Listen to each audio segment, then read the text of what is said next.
이번 주 설린서재는 김순애 집사님께서 나누어 주신 글을 읽어드리도록 하겠습니다. 이 글은 이번 달 16일에 작고하신 연세대학교 유종혜 교수님이 쓰신 글입니다.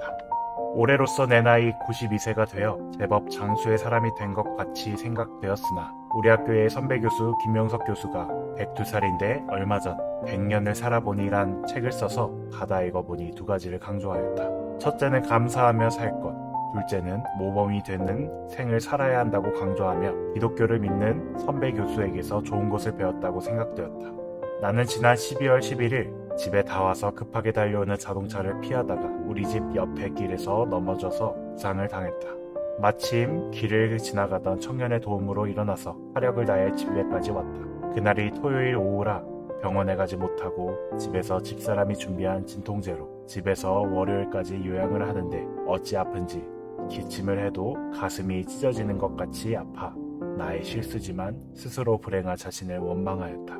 월요일 12월 13일 반포의 정형외과에 가서 늑골 5번, 6번, 7번이 골절되었다는 말을 들으니 가슴은 더욱 아프고 대단한 실망감으로 집에 와서 많은 행동의 제약을 받으며 지금까지 왔다. 나는 일생 살아오면서 감사하는 생활, 범사에 감사하는 생활을 하라고 제법 여러 번 설교도 했다. 그런데 병원에서 돌아오는 길에 집사람이 하나님께 감사해야 돼요 라고 하여 나와 언쟁하였는데 이유인즉 왼쪽으로 83kg의 거구가 넘어졌는데 다리와 팔의 골절이 없다는 것, 다른 손을 쓸 수 있다는 것을 감사해야 된다는 것이다. 나는 비교적 건강하고 성인병도 없었는데 이번 사고는 나에게 대단한 충격과 동시에 교훈도 주었다. 그렇다. 하나님 감사합니다. 이다. 지나간 일이지만 몸을 움직일 때마다 못 견디게 아픈 것은 10일이 지나니 거의 없어지고 진통제도 아침 저녁 먹었던 것을 아침 한 번으로 줄이게 되었다. 앞서 소개한 나와 와이프와의 에피소드는 내가 잘못이고 와이프의 말이 옳았던 것이다. 여기서 비슷한 에피소드를 소개하고 싶다. 미국 어느 지방 신문에 다음과 같은 이야기가 기사로 났습니다.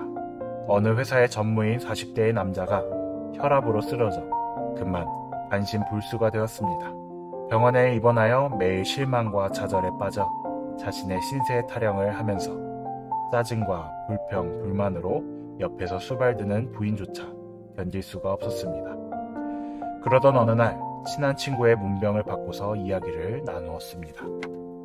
친구의 권면은 신세 타령과 불평, 불만만 하지 말고 일생을 살아오면서 도움을 준 사람을 생각하면서 감사의 조건을 찾아보라고 권면을 했습니다.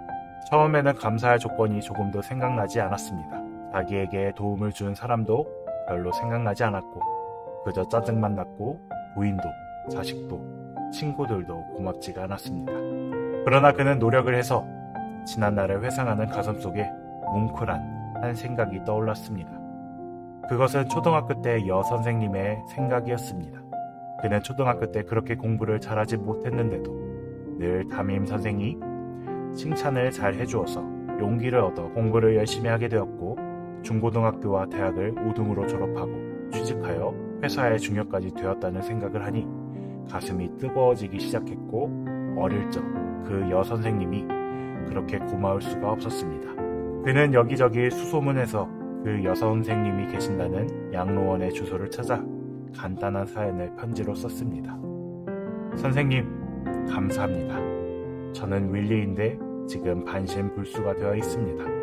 선생님은 저의 생에 있어서 둘도 없는 은사입니다. 그동안 한 번도 감사의 글을 드리지 못하고 무심했던 것을 용서해 주십시오. 이 선생님도 남편이 세상을 떠나고 나서 홀로 양로원에서 외롭게 지내고 있었습니다. 어느 날 편지통에서 이 편지를 받아 읽게 되었고 너무나 기쁘고 고마워서 답장을 썼습니다. 사랑하는 윌리군, 내 평생에 수많은 어린이를 가르쳤지만 고맙다고 감사의 편지를 써보낸 제자는 자네밖에 없었네. 이제는 늙어서 의지할 데 없는 외로우니 놓친 내를 자네는 참으로 행복하고 기쁘게 해주었네. 내가 자네의 편지를 눈물로 읽은 것을 아나 나는 자네 글을 침대 옆에 놓고 매일 밤 한 번씩 읽는다네. 그리고 읽을 때마다 그 편지를 어루만지면서 자네에게 감사하네. 이 편지가 내게 어떤 의미를 주었는지 아는가. 내 생에 새로운 희열과 기쁨을 용솟음치게 해주었네.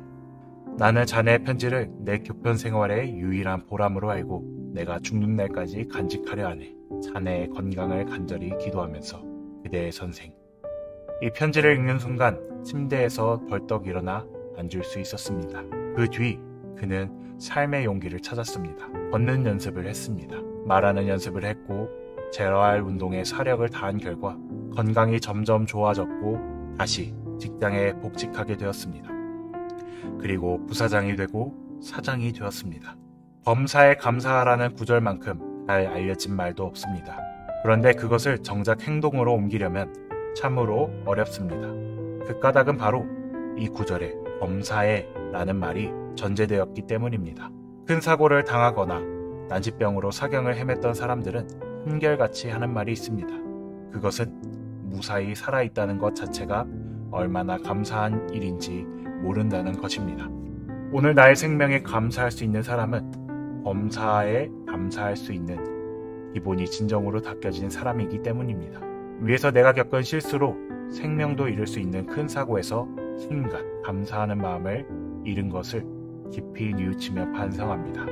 인간에게 제일 중요한 것은 감사하는 마음과 그런 기본적인 생활 태도입니다.